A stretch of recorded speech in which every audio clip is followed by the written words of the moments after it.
Brett Lee ने गौतम गंभीर को बतौर इंडिया के हेड कोच इस अपॉइंटमेंट को शानदार करार दे दिया। जी हाँ, ये बात कोई आम क्रिकेटर नहीं कह रहा दोस्तों, ये कह रहा है दुनिया के तेज तरीन one of the fastest Brett Lee, जिसने नाम बनाया, जिसको खेलते हुए बड़े बड़ों की टांगे कांपती थी। और वो कोई इधर उधर का प्लेयर नहीं, ऑस्ट्रेलिया का प्लेयर विद चैंपियन मेंटालिटी। अगर वो किसी प्लेयर के बारे में कोई बात कर रहा है तो भैया ऐसे नहीं कह रहा, उसको कोई पैसों के लालच नहीं है। ही ऑस्ट्रेलियंस जो हमेशा क्वालिटी को रेट करते हैं और क्वालिटी पे बात करते हैं। तो गौतम गंभीर का हमने स्टाइल यही देखा है कि गौतम गंभीर बिल्कुल out of the box thinking करने वाला है। उसका जो स्टाइल है थिंकिंग का, उसकी बात करते को देखे तो वो बिल्कुल डिफरेंट है compare to other Asian style के जो प्लेयर होते हैं उनसे। वैसे बात से याद आया कि आपका क्या ख्याल है कि गौतम गंभीर अच्छे कोच साबित होंगे, हाँ या ना, या कोई और कोच भी अच्छा हो सकता था? कमेंट में अपनी राय जरूर दीजिएगा। मेरा ख्याल ये है कि गौतम गंभीर वो चैंपियन मेंटालिटी लेकर आएंगे इंडिया की टीम के अंदर। ब्रेट ली ने फर्दर ये कहा कि गौतम गंभीर का जो एक मैच विनिंग किस्म की उनकी एज अ प्लेयर, वो मैच विनिंग नॉक खेलते थे बड़े टूर्नामेंट्स में, इवेंट्स में। Match winning mentality, aggressive mentality, वो इंडिया को बहुत फ़ायदा देगी और एज अ हेड कोच भी वो बिल्कुल ज़बरदस्त साबित होंगे। ये प्रेडिक्शन की है ब्रेट ली ने। वैसे गौतम गंभीर बड़े मैच के प्लेयर थे। 2007 के T20 वर्ल्ड कप फाइनल में जो पाकिस्तान से मुकाबला हुआ उसमें भी हाईएस्ट रन स्कोरर थे और बड़ा रोल प्ले किया था। फिर 2011 के जो ओडीआई वर्ल्ड कप था उसके फाइनल में भी उन्होंने आउटस्टैंडिंग रन्स किए, बस कुछ रन्स की फ़र्क से वो सेंचुरी नहीं कर पाए थे। तो वहाँ पे भी एक शानदार नॉक, और हमेशा बड़ी इनिंग्स खेलने के हवाले से जाने जाते थे गौतम गंभीर, स्पेशली वाइट बॉल क्रिकेट में। बल्कि टेस्ट क्रिकेट में भी जब नए नए गंभीर आए थे तो टेस्ट क्रिकेट में भी खूब दबा के रन्स किए थे। तो बड़ा ही एग्रेसिव और तगड़ा और डिफरेंट माइंडसेट वाला प्लेयर।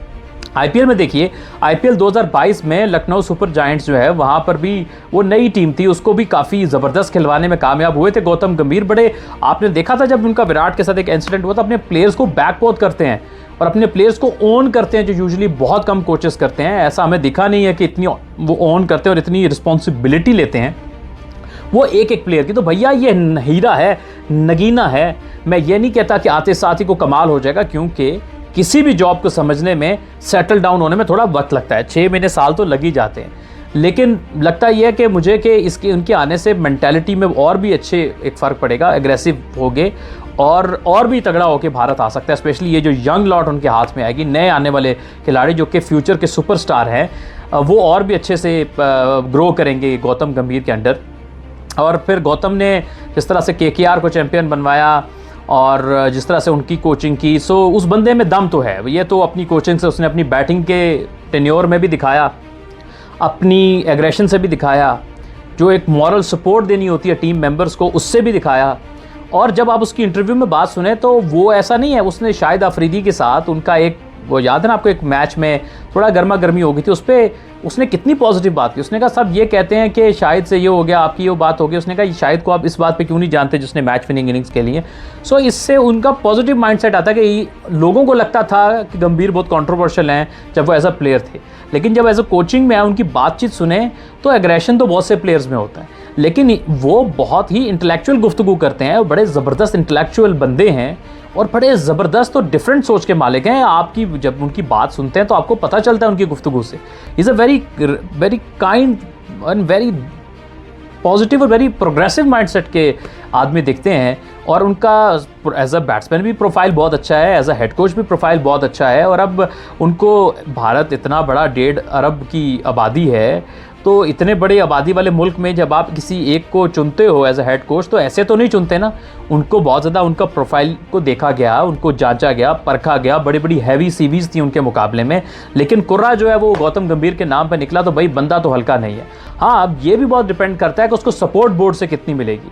सो बोर्ड की सपोर्ट भी बहुत ज़रूरी होती है, और सारी सपोर्ट जो है वो मिलेगी तो कामयाब होगा।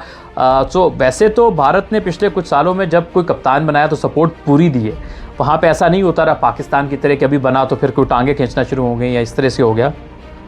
आप देखिए ना कि सौरव गंगुली बड़े कामयाब कप्तान साबित हुए भारत के। फिर महेंद्र सिंह धोनी ने तो उरूज पे ले गए कप्तानी को भारत की, कमाल कर दिया उन्होंने। फिर विराट कोहली को भी जिस तरह से ट्रांसफॉर्म करने में हेल्प की महेंद्र सिंह धोनी ने, और फिर विराट भी बड़ी एग्रेशन लेकर आए। और स्पेशली टेस्ट क्रिकेट में पहले लैग करता था इंडिया, लेकिन विराट के अंदर टेस्ट क्रिकेट में अच्छा करना शुरू किया, वो might be due to the aggressive mindset. फिर रोहित के पास गए तो वो ज़्यादा काम और काम वैसे गुस्सा भी कर जाते थे, हम उनके विजुअल देखें, लेकिन बहुत ही एक्सपीरियंस, क्योंकि नीचे भी कप्तानी काफ़ी कर रहे थे, तो उन्होंने और भी ज़्यादा एक स्पेशली वाइट बॉल क्रिकेट में इंडिया को ऊपर लेकर आए। सो वो एक तसलसल नज़र आया कि पूरा एक टाइम दिया गया, और लगता है यही चीज़ आई होप के गौतम के साथ भी उनके रोल में एज एन हेड कोच होगी।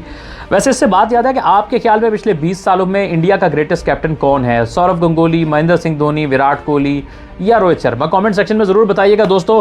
और आप गौतम गंभीर की इससे क्या उम्मीदें हैं, क्या देख रहे हैं, इसके हवाले से भी राय दीजिएगा। मुझे दीजिए इजाज़त, फिर मिलेंगे, मिलते हैं।